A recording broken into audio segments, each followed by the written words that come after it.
Bring in Laura Blumenfeld, Middle East analyst at the Johns Hopkins School of International Studies and a former senior policy advisor at the U.S. State Department. We heard those optimistic words from Amos Hochstein, a deal now within our grasp. Do you share his optimism on a potential ceasefire between Hezbollah and Israel?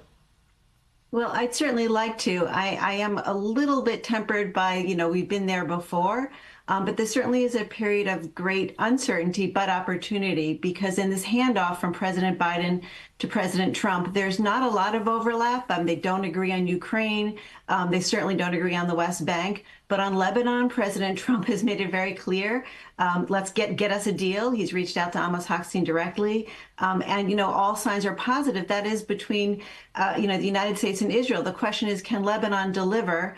Israel is demanding freedom of operation in that territory up in Lebanon, which, was a sticking point today, and it was a sticking point in Gaza as well. So we're not there yet. I would say we're in that kind of yes, but stage of negotiations. But you do think that this might be one bit of foreign policy where the Biden administration in these last few weeks could lay a foundation that Donald Trump as president could then sort of seal the deal? Well, no, I think Donald Trump, he's almost like a human Zamboni, clearing off the ice so he can have smooth gliding when he arrives.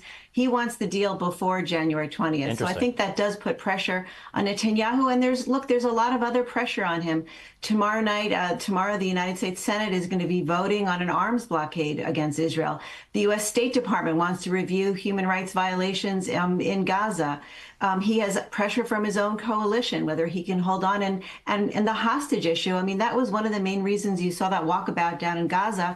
It was almost like a help wanted ad from Netanyahu saying to the Palestinians, help us find the hostages. They're like a bone in his throat, and he can't really move forward without finding those Israeli civilians who were torn from their beds over a year ago, and he hasn't been able to bring them home. Well, I did want to ask you about that. I mean, do you think this is kind of a new strategy from Netanyahu trying to offer what's essentially ransom money to get hostages back? Do you think that is a successful potential strategy?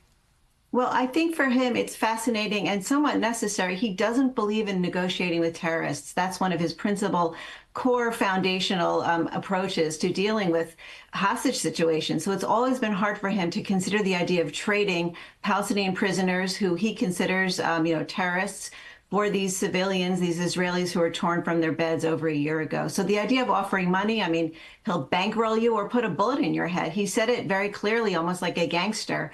The decision is yours. We'll reward you or we'll punish you. He's channeling that kind of eye for an eye, which again is very much singing from the same song sheet as President Trump, who was once asked for his favorite biblical quote, and he said, an eye for an eye, a tooth for a tooth. Laura, just going back to that potential deal in Lebanon between Hezbollah and Israel, if that does get done, do you think that might help grease the gears with a potential deal with Hamas there in Gaza just to get some momentum going? Absolutely. And I think it also signals that Iran is kind of in the shadows behind Hezbollah, saying it's okay to pull back for today. We're playing a long-term game of elimination against Israel. It means that Hamas also, it gives them kind of a way out, to sort of declare victory, which all they have to do is exist to declare victory. Which they likely will, no matter how hard Israel goes at them.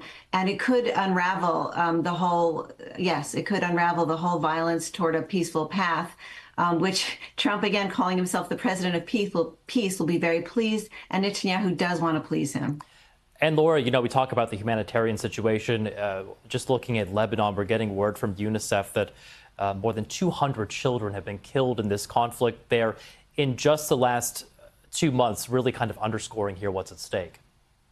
Yeah, it's a tragedy, and it's one more reason why Netanyahu needs to finish the war, and Trump has said that as well, because Israel at this point has never been as strong militarily, but it's also never been as isolated diplomatically. Every day that they're at war, they may think they're winning tactically, but they're losing strategically. Interesting stuff, as always. Laura Blumenfeld, senior fellow at the Johns Hopkins University, former U.S. State Department negotiator. Thank you. Thank you.